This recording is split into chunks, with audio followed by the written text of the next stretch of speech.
ஆரியம் தவிர்த்த ஒரே சொல் திராவிடம் தான் என்று சொல்வார். அண்ணா திராவிடர் கழகத்திலிருந்து திராவிட முன்னேற்ற கழகம் தொடங்குகிற போது நீங்கள் ஏன் திராவிடர் முன்னேற்ற கழகம் என்று வைக்கவில்லை என்ற போது அண்ணா விளக்கம் சொன்னார். இந்த உலகத்தின் எல்லா பகுதிகளிலும் வாழக்கூடிய திராவிடர்களின் தன்னுரிமைக்காக, அவருடைய எழுச்சிக்காக பாடுபடுகின்ற அமைப்பு திராவிடர் கழகம். ஆனால் திராவிட முன்னேற்ற கழகம் என்பது திராவிடம் என்ற இந்த பூகோள பகுதிக்குள் வாழ்கின்ற எல்லா தரப்பு மக்களுக்குமான ஒரு பொதுவான அமைப்பாக இருக்கும் என்று சொன்னார். இப்போது புரிகிறதா? கொள்கை அளவிலே ஒரு இனத்தின் தன்மைகளை, அவர்களுடைய அடிப்படை கோட்பாடுகளை எதிர்த்த நாங்கள் ஆட்சிக்கு வந்தவுடன் அவர்கள் மனம் புண்படுகின்ற ஒரு வரியை எடுத்தார் அல்லவா, அங்குதான் கலைஞர் உயர்ந்தவராக நிற்கிறார். அதே போல அண்ணா சட்டமன்றத்திற்குள் நுழைந்த போது ஒன்றை செய்தார், ஒரு உத்தரவு பிறப்பித்தார். அரசு செயலகத்தில், தலைமைச் செயலகத்தில் எந்த இடத்திலும் எந்த மத சின்னங்களும் இருக்கக்கூடாது, எந்த கடவுள் படங்களும் இருக்கக்கூடாது, வருகிறவர்களுக்கு பொதுவானவர்களாக இங்கு இருக்கவர்கள் காட்சி தர வேண்டும் என்றார். மதசார்பற்ற என்பதற்கு இலக்கணமாக திமுக ஆட்சி திகழ்ந்தது. ஆக ஒரு தமிழ்தாய் வாழ்த்துக்கு ஒரு பாடலை தேர்ந்தெடுக்கிற போது கூட கலைஞருடைய அந்த நுட்பம், காலப்பேழையும் கவிதை சாவியும் என்று அவர் ஒன்று எழுதினார், ஒரு தொடர் எழுதினார். படித்தவர்கள், படிக்கிற ஆர்வம் உள்ளவர்களுக்கு தெரியும். நான் தம்பி காமராஜை இந்த கூட்டத்தில் பேச வைக்க வேண்டும் என்று அவர் கேட்டபோது சொன்னதற்கு காரணம், அந்த தம்பி பேச்சாளர்களிலேயே நன்றாக படிக்கக்கூடிய ஒருவர், நிறைய படிக்கக்கூடிய ஆர்வம் படைத்தவர். இளையகோபால் ஒரு கவிஞர், இப்போது கூட அவர் ஒரு விருது பெற்றிருக்கிறார். ஏகாம்பரம் நடைமுறைக்கு ஏற்ப பேசக்கூடியவர். அப்படி படிக்கக்கூடியவர் என்று நான் சொல்வதற்கு காரணம், நிறைய படிக்கிற போதுதான் நமக்கு பல செய்திகள் தெரிய வரும். அந்த பழக்கமே இன்றைக்கு இல்லாமல் போய்விட்டது. அந்த வகையிலே பார்த்தால் காலப்பேழையும் கவிதை சாவியும் என்பதற்கு ஒரு முன்னோடி இருக்கின்றது. என்ன முன்னோட்டம்? ராகுல் சாதுர்த்தியாயன் எழுதிய வால்கா முதல் கங்கை வரை கேள்விப்பட்டிருப்பீர்கள் என்று நினைக்கிறேன். இல்லாவிட்டால் கூகுளிலே போய் பாருங்கள். இன்றைக்கு உலகத்தில் இருக்கிற எல்லோரும் கொஞ்சம் அறிவு தெரிவு உள்ளவர்கள், ஆர்வம் உள்ளவர்கள், மனிதகுல தொடக்கத்திலிருந்து இருக்கின்ற வளர்ச்சி, எவல்யூஷன் தியரி, இதை தெரிந்து கொள்ள விரும்புகிறவர்கள் படிக்கிற நூல் வால்கா முதல் கங்கை வரை. பெரும்பாலும் கம்யூனிஸ்ட் தோழர்கள் அதை விரும்பி படிப்பார்கள், எல்லோருடைய வில்லங்களிலும் இருக்கும். அதற்கு பின்னால் தமிழில் மனிதகுல வரலாற்றை எழுதியது கலைஞர் தான், காலப்பேழையும் கவிதை சாவியும். இதில் என்ன சிறப்பு தெரியுமா? அந்த நூலினை பற்றி பாராட்டி பேசுவதற்கு அவருக்கு முன்னால் எனக்கு ஒரு வாய்ப்பு கிடைத்த போது நான் சொன்னேன், கலைஞர் பெயர் வைக்கிற போது கூட சொற்சிலம்பாடி இருக்கிறார். காலப்பேழை, பேழை என்றால் பெட்டி, காலம் என்பது அரூபம், அப்ஸ்ட்ராக்ட், பேழை என்பது மெட்டீரியல், அது நிதர்சனம். காலம் பேழை, கவிதை என்பது அரூபம், சாவி என்பது நிதர்சனம். Really nobody can be compared with Kalaignar. Abstract and material என்று ஆங்கிலத்தில் சொல்லலாம். காலமும் பேழையும் கவிதையும் சாவியும் என்று எழுதிய அந்த தலைவனை நாங்கள் ஒவ்வொரு முறையும் பார்க்கிற போது பிரமித்து போய் தான் திரும்பியிருக்கிறோம். ஒரு முறை கூட சலித்ததே இல்லை. அந்த பிரமிப்பு, அவர் மீது கொண்ட அந்த அன்பு, ஆசை, அவரிடமிருந்து தெரிந்து கொள்ள இன்னும் கொட்டி கிடக்கிறது என்கிற அளவிற்கு எங்களை அவர் வசீகரித்து வைத்திருந்தது. இதெல்லாம் இந்த நான் நூலை பற்றி சொல்கிற போது அதில் சில நேரங்களில் சில நம்ப முடியாதவை வந்தது. அவரிடம் கேட்டேன், அண்ணா இதெல்லாம் அந்த காலத்தில் இருந்ததா, நடந்ததா? நீங்கள் எழுதிய காரணத்தால் நம்புகிறோம் என்ற போது அவர் சொன்னார், இலக்கியம் எழுதுகிற போது கொஞ்சம் கற்பனையும் வேண்டும் ஐயா, இல்லாவிட்டால் அது சுவையாக இருக்காது, அது வெறும் வரலாறாக மாறிடும் என்று சொன்னார். நீங்கள் பூம்புகார் படம் பார்த்தால் தெரியும், சிலப்பதிகாரத்தில் இல்லாத 2 காட்சிகள் வரும். என்ன சொல்லு சொல்லு, என்னன்னு சொல்லு. சிலப்பதிகாரத்தில் வராத காட்சி 2 காட்சிகள். திருமணம் ஆன உடனேயே கோவலன் மன்னன் நடத்துகிற ஒரு விருந்துக்கு செல்கிறான், ஒரு நடன நிகழ்ச்சி. அந்த நடன நிகழ்ச்சியில் ஆடுகிறவள் தான் மாதவி. திருமணம் ஆன அன்றே செல்கிறான். அந்த நடனத்தை பார்த்தவன் அவளை ஏலம் விடுகின்ற போது ஒரு பெரிய பொருள் கொடுத்து மாதவியை விலைக்கு வாங்கி வந்து விட்டான். பின்னர் அவளுடனே காலம் கழித்தான், திரும்பினான். இது சிலப்பதிகாரம். உங்களில் சிலர் கேட்கலாம், அது எப்படி ஒருவன் திருமணமான அன்றே போய் இன்னொரு நடன மாதுவை தனக்கான பொருளாக ஆக்கி கொண்டு திரும்பலாம், இது தமிழ் இலக்கியமா, தமிழ் மரபா என்று கேட்கலாம். கலைஞர் ஒரு காட்சியை சேர்த்திருப்பார். அந்த பெண் விற்பனைக்கு என்று சொன்னவுடன் அவளை வாங்குவதற்கு வணிக நிமித்தமாக ரோம் நாட்டிலிருந்து வந்த ஒரு யவன வாணிகன் பெரும் பொருள் மூட்டையோடு உட்கார்ந்திருப்பான், வயதானவன். இந்த வயதானவன் அந்த பெண்ணை கொண்டு போய் விடுவான் என்பதை தடுப்பதற்காக கோவலன் வாங்கியதாக கலைஞர் அதில் காட்டியிருப்பார். அடுத்து கண்ணகியிடமிருந்து பிரிந்து சென்ற கோவலன் கடைசியாக மாதவியிடம் கருத்து வேறுபாடு கொண்டுதான் திரும்பினான் என்று சிலப்பதிகாரத்தில் வரும். ஆனால் பூம்புகார் படத்தில் இடையிலே ஒரு காட்சி வரும். கோவலனிடம் போய் கண்ணகியினுடைய தோழியாக இருக்கிற பெண் உங்களை நினைத்து வாடிக்கொண்டிருக்கிறாள், துரும்பாக இருக்கிறாள், பழைய கண்ணகி இல்லை, இப்பொழுது வாடிய மலர், பார்ப்பதற்கு சகிக்க முடியவில்லை என்று சொல்கிற போது அந்த அளவிற்கு என்னை பிரிந்து தவிக்கிறாளா என்று பார்ப்பதற்காக வருவான். படத்தில் மட்டும்தான் வரும்.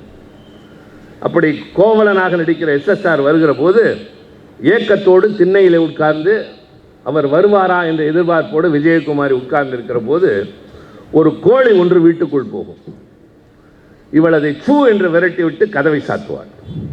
கதவை சாத்துகிற போது கோவலன் வந்து நிற்பான். ஆக நாம் வருகிறோம் என்று முகத்தில் அடித்தார் போல் கதவை சாத்துகிறாள், இவளா என்னை பிரிந்து தவிப்போல் என்று திரும்புவது போல ஒரு கற்பனை காட்சியை கொண்டு வந்து அதில் சேர்த்திருப்பார். இதெல்லாம் யோசித்து பாருங்கள், இந்த கற்பனை எந்த கவிஞனுக்கு வந்திருக்கிறது, எந்த எழுத்தாளனுக்கு வந்து. இது மாதிரி சொல்லிக்கொண்டே போகலாம்.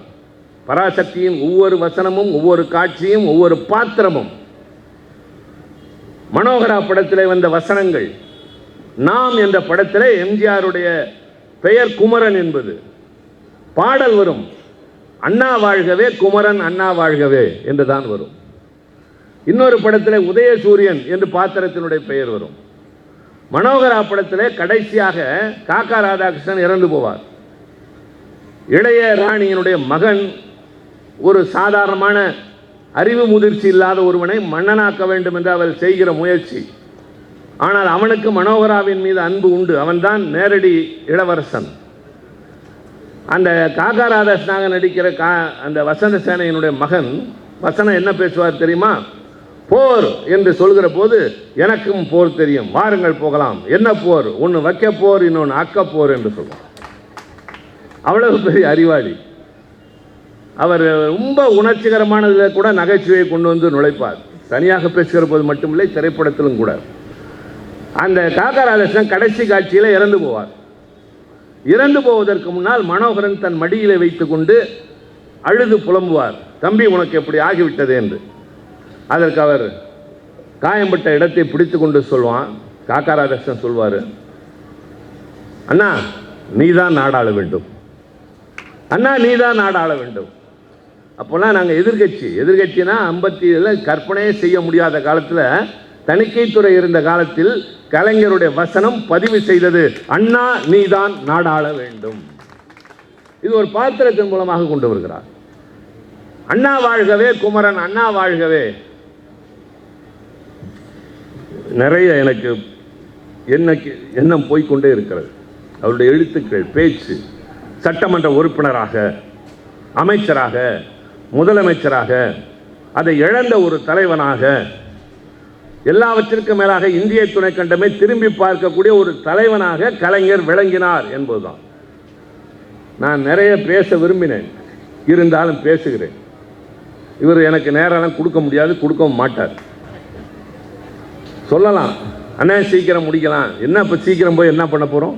இன்னைக்கு கலைஞரை பற்றி பேசுகிறோம், உட்கார்ந்துட்டு போகிறோம். உங்களுக்கு அதானே? அந்த தலைவனை எண்ணாமல், அவரை பற்றி பேசாமல் நமக்கு வாழ்நாள் இல்லை, நினைவுகள் இல்லை, எதுவுமே இல்லை. கையில் கருப்பு சிவப்பு கொடி இருக்கிறவரை இன்றைக்கு இருக்கிற சோதனை கட்டத்தை தாண்ட போவதும் கலைஞர் என்ற அந்த தலைவனால் மட்டும்தான். முதலாக 1984 கலைஞருடைய மணிவிழா, 60வது ஆண்டு நிறைவு. அப்போது கொஞ்ச நேரம் உட்காருங்க, இல்லைன்னா நான் முடிச்சுக்கிறேன். 60வது ஆண்டு நிறைவு விழா. அதற்கு ஏதாவது செய்ய வேண்டும் என்று தளபதி இளைஞரணி செயலாளர், நான் துணை செயலாளர் திட்டமிடுகிறோம். கலைஞரின் ஒரு குணம் என்னவென்றால், அவருக்கு எது தந்தாலும் அதை கட்சிக்கு என்று சேர்த்து விடுவார். முதலாக அவர் சட்டமன்ற 25வது ஆண்டு விழாவை பாராட்டி திருச்சி மாவட்டத்தில் குளித்தலையில் அவருக்கு 50 பவுனுக்கு ஒரு ஆரம் அணிவித்தார்கள்.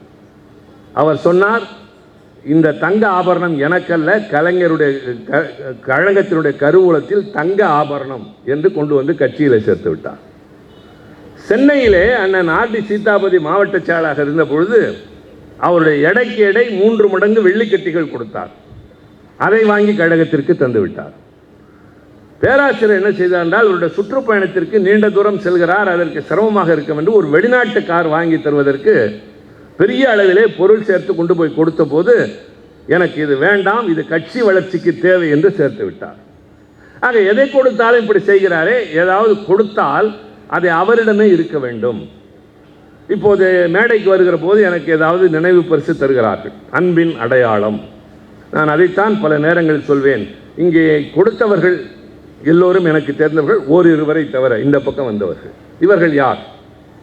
எனக்கும் அவர்களுக்கும் என்ன தொடர்பு?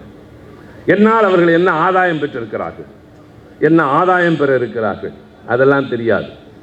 என் கட்சியின் கொள்கைகளையும் எங்கள் தலைவரையும் பற்றி பேச வந்திருக்கிற உங்களுக்கு இந்த அன்பு என்று தருகிறார்.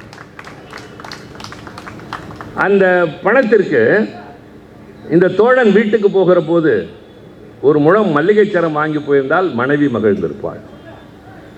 இனிப்பு வாங்கி போய் தூங்குகிற குழந்தைக்கு ஊட்டி இருந்தால் வளர்ந்ததற்கு பின்னால் என் தந்தை இரவு நேரம் தாமதமாக வந்தால் கூட எனக்கு இனிப்பு தருவார் என்று சொல்லியிருக்கும். மனைவிக்கும் மல்லிகை சரம் வாங்கவில்லை, மகளுக்கும் இனிப்பு வாங்கவில்லை, திருச்சி சிவாவுக்கு அவர் கைத்தறி ஆடை வாங்கி வந்திருக்கிறார். அது என்னிடம் தங்க வேண்டும், நான் அதை வைத்துக் கொள்ள வேண்டும். நூல்கள் கொடுத்தார்கள், அது எனக்கு தேவையான ஒன்று. நான் படித்தவைகளும் இருக்கின்றது, படிக்க வேண்டியவைகளும் இருக்கின்றன. இதுவரை படிக்காத நூல்களும் கைக்கு வந்திருக்கின்றன. ஜெகதீசன் எழுதிய நூல் வந்தபோது நான் பெரும்பாலும் இங்கேயே படித்து விட்டேன். முன்னால் மற்றவர்கள் பேசிக் கொண்டிருந்த போதே, தம்பி ரவி பேசுகிற போது, அரவிந்த் பேசுகிற போதே நான் பாதிக்கு மேல் படித்து விட்டேன். அது எங்களிடம் இருக்கக்கூடிய பழக்கம். ஆக ஒரு பரிசு பொருள் என்பது எதற்காக என்றால், ஒருவருடைய நினைவாக இதை இவர் தந்தார், இந்த இடத்திலே தந்தார் என்று அவருடைய நினைவு அதை பார்க்கிற போதெல்லாம் வர வேண்டும். அதற்கு பெயர் தான் அன்பளிப்பு. கடமைக்கு எதையும் செய்யக்கூடாது. அப்படி பார்த்தால் நாங்கள் கலைஞருக்கு என்ன செய்யலாம் என்று யோசித்த போது, நம்முடைய தளபதி அவர்கள் முதலில் பணம் திரட்டுவோம் என்றார். நம்ப மாட்டீர்கள், இன்றைக்கு இருக்கிற யாரும். எவ்வளவு எங்களுடைய நோக்கம் தெரியுமா? 30 மாவட்டங்கள், ஒரு மாவட்டத்திற்கு ஒரு அமைப்பாளர், 2 துணை அமைப்பாளர். அமைப்பாளர் 1000 தர வேண்டும், துணை அமைப்பாளர் 500 ரூபாய் தர வேண்டும். எங்கள் இலக்கு 60,000 ரூபாய். ஒரு மாவட்டத்திற்கு 2000, 30 மாவட்டங்களுக்கு 60,000 ரூபாய். அதை வாங்க நாங்கள் பட்ட பாடு இருக்கு பாரு. ஒரு மாவட்டத்திலேருந்து 2000 ரூபா வாங்கிறதுக்கு. அந்த வாங்கி என்ன செய்யலாம் அப்படின்னப்ப அவர் சொன்னார், ஒன்றே ஒன்று, எது கொடுத்தாலும் கலைஞர் திருப்பி கொடுத்துருவாரு, கட்சி கொடுத்துருவாரு, வச்சுக்கணும். எங்கள் கூட ஒரு அறிவாளி இருந்தான், நான் பேர் சொல்ல, வைரத்தில் மோதிரம் கொடுப்போம்மா. பைத்தியம், அவர் எதையுமே வச்சுக்க மாட்டார். வைரத்தில் மோதிரம் போடுவாரா? ஒரு மோதிரம் தான் போட்டிருப்பாரு, அது அண்ணா அவருக்கு அணிவித்த அந்த மோதிரம். இதிலெல்லாம் நம்பிக்கை கிடையாது. நான்லாம் மிஸ்ஸாவிலிருந்து வெளியே வந்ததற்கு பின்னால் அவர்கிட்ட நெருக்கிறேன். அப்போ எனக்கு வயசு 21, உள்ளே போகிறப்ப 22, 23 வயசான என்னை காரில் கூட்டிகிட்டு கதை பேசிகிட்டே போவார்.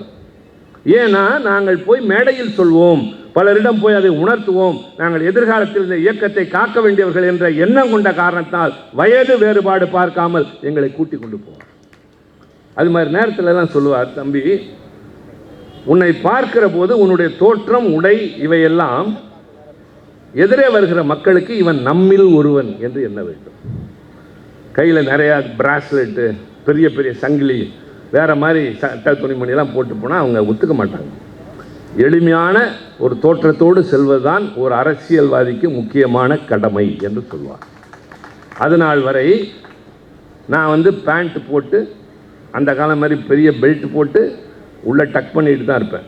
அந்த காலத்து கமல்ஹாசன் மாதிரி, அந்த வயசில் என் வயசு கிட்டத்தட்ட அவரை விட கொஞ்சம் கம்மி, அதே மாதிரி உடுத்திக்கிட்டு இருந்தேன்னா யோசித்து மாற்றினேன். என்ன மாற்றினேன்? வேட்டி கட்டணும், சரி, அது கருப்பு சிவப்பு தான். சட்டைக்கு பதிலாக ஏன் ஜிப்பா போடக்கூடாது? ஏன் ஜிப்பா யார் போடுவார்னா தமிழ் புலவர்கள் தான் போடுவாங்க, தமிழ் ஆர்வம் உள்ளவர்கள் தான் போடுவாங்க.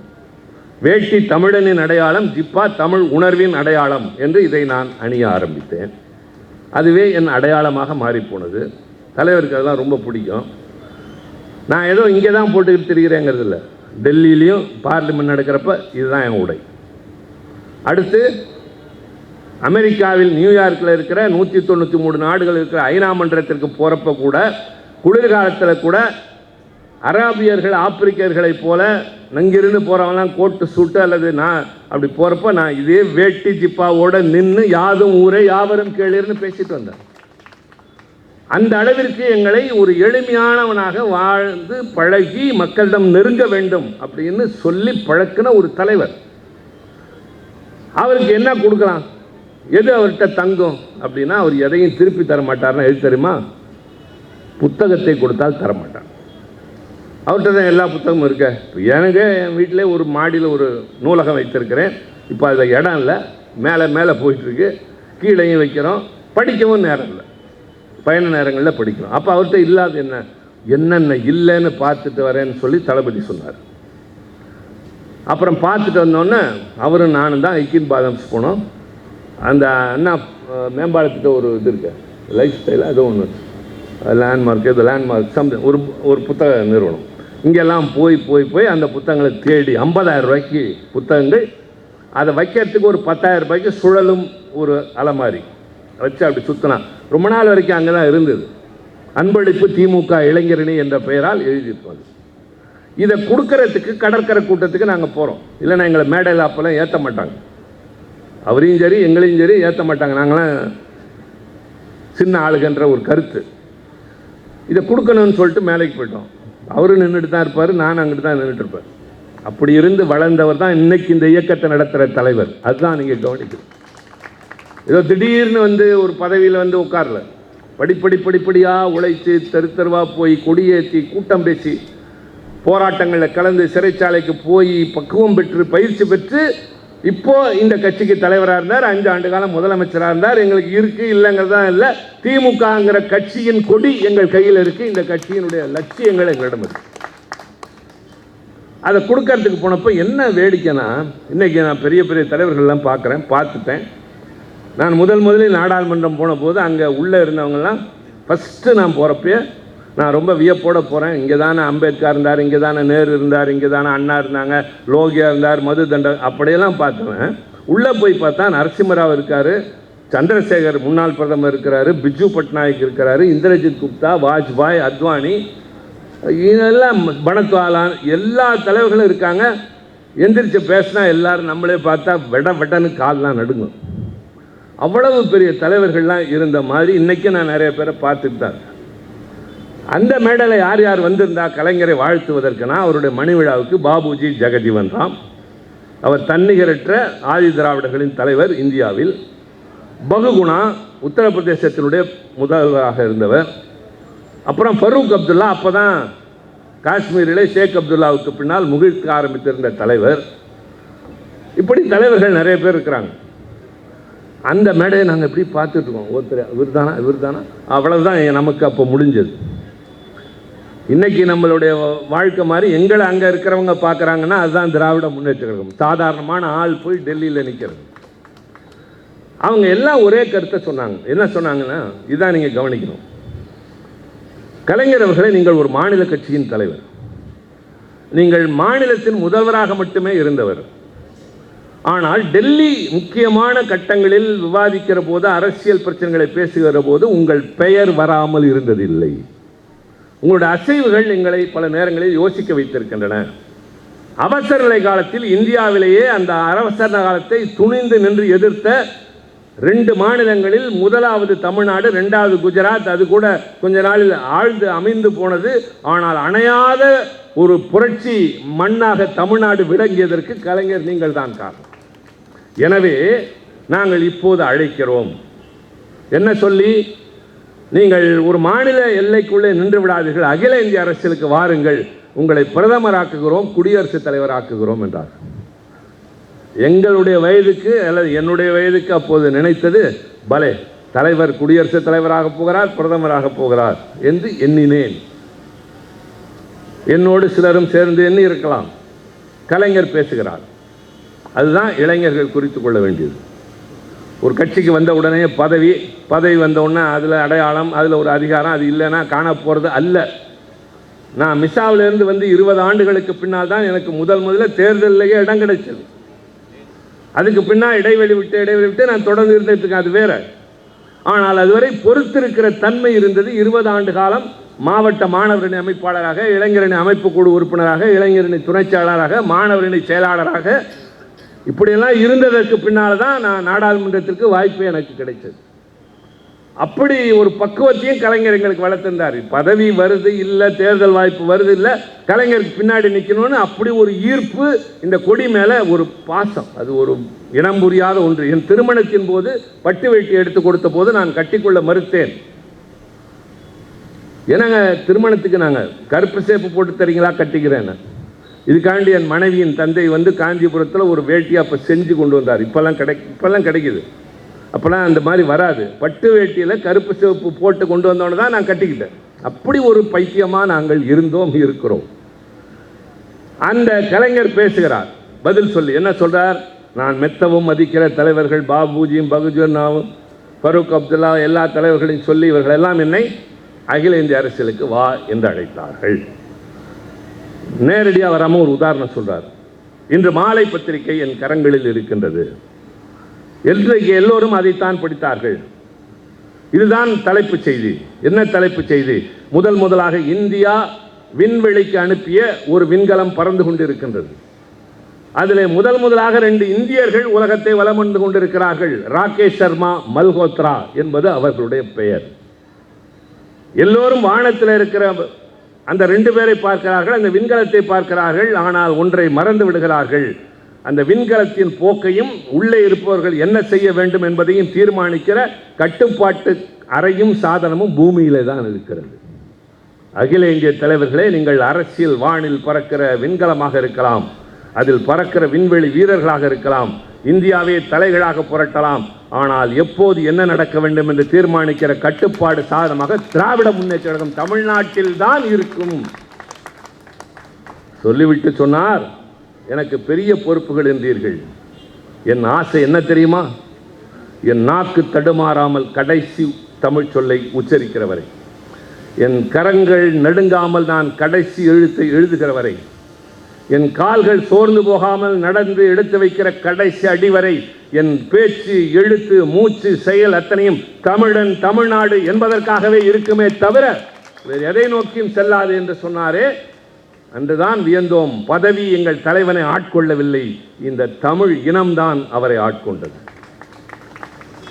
அவர் உருவாக்கி வைத்து விட்ட போன வெறும் புகழஞ்சலி என்பது கூட அல்ல, நான் புகழ் நினைவை போற்றுகிறோம். அவருடைய புகழினை, அவருடைய நினைவுகளை, அவருடைய ஆற்றலை, அறிவை, சாதனைகளை பேசினால் ஒரு நாள் முழுவதும் பேசிக்கொண்டே இருக்கலாம். தம்பி அதை ஒரு கருத்தரங்கமாகவே நடத்தலாம். அதை செய்யக்கூடிய வல்லமை அவருக்கு உண்டு. செயல் வீரன். மரத்தான் போட்டியிலே தனி சரித்திரம் படைப்பதைப் போல அதையும் நடத்தலாம். எனக்கு அதுல எல்லாம் நான் ஆர்வம். எல்லாத்தையும் கூப்பிட்டு பேசுங்க. ஒவ்வொரு தலைப்பில் கலைஞரை பற்றி பிச்சு போடுவோம். இன்னைக்கு இருக்கிறவங்களெல்லாம் பார்த்து வேணா பரவசப்படட்டும், எங்கள் தலைவனுக்கு ஈடாக கொண்டு வந்து காட்டுங்க பார்ப்போன்னு சொல்லுங்க. நான் இப்போ அவங்களெல்லாம் பற்றி பேசவே இல்லை, பேச வேண்டிய அவசியமே இல்லை. எங்கள் கட்சி, எங்கள் தலைவன், எங்கள் சாதனைகள், எங்கள் கொள்கைகளை பேசுவதற்கு எங்களுக்கு நேரம் இல்லை என்கிற போது, அவருக்கு பின்னால் தளபதி அவர்கள் இதை 5 ஆண்டு காலம் நடத்தி என்னென்ன செய்தார் என்கிற போது, இன்றைக்கு கட்சி நடத்துகிறோம் என்கிற போது, எதிர்கட்சி தலைவராக தம்பி உதயநிதி ஸ்டாலின் அடுத்த தலைமுறையாக வந்து உட்கார்ந்திருக்கிற போது, நாங்கள் மற்றவர்களை பேச வேண்டிய அவசியத்தின் போது பேசுவோம், அல்லது மற்றவர்கள் பேசுவார்கள். ஆனால் இன்றைக்கு நான் பேசிய இந்த கலைஞருடைய பல பரிமாணங்களில் ஒரு சிலவற்றை மட்டும் இன்றைக்கு நான் சில புதியவற்றை உங்களோடு பகிர்ந்து கொண்டிருக்கிறேன். ஏதோ அழைத்தார்கள் கடமைக்கு பேசிவிட்டு போவோம் என்பதல்ல. இந்த நாள், இன்றைக்கு நாம் பேசிய பேச்சு, பகிர்ந்து கொண்ட கருத்துக்கள், இரவு நீங்கள் உறங்கச் சென்றதற்கு பின்னால் கலைஞருடைய நினைவலைகள் உங்கள் நெஞ்சிலே புரள வேண்டும். அந்த தலைவனுடைய உயர்வு உங்களை உறங்க செய்யாமல், இவ்வளவு அற்புதமான தலைவன் வாழ்ந்து கொடுத்து விட்டு போன இயக்கம் இந்த நாட்டில் காப்பாற்றப்பட வேண்டும் என்ற உறுதி பிறக்க வேண்டும். ஆக நினைவை சொற்களால் போற்றுவதும் எதிரே உட்கார்ந்து ஆதரவு கொடுப்பது மட்டுமல்ல, கலைஞருடைய வழியில் அண்ணா உருவாக்கிய இந்த இயக்கத்தை தளபதியினுடைய தலைமையில் நாங்கள் வளர்த்து காட்டுவோம், வென்று காட்டுவோம். தமிழனின், தமிழ் மொழியின், தமிழ்நாட்டின் மண்ணின் மானத்தின் மரபை நாங்கள் நிச்சயமாக காப்பாற்றுவோம் என்ற உறுதியை மேற்கொள்வதுதான் உண்மையான அவருடைய புகழுக்கான நினைவு என்றாக இருக்கும் என்று சொல்லி, இந்த சிறந்த வாய்ப்பையும் கலைஞருடைய எண்ணங்களை பற்றி பகிர்ந்து கொள்வதற்கும் வாய்ப்பு தந்த என் தம்பி மாசுவுக்கும் இந்த பகுதி கழக நிர்வாகிகளுக்கும் வந்து காத்திருந்த உங்களுக்கும் என் மனமார்ந்த நன்றி. மீண்டும் சந்திப்போம். வணக்கம்.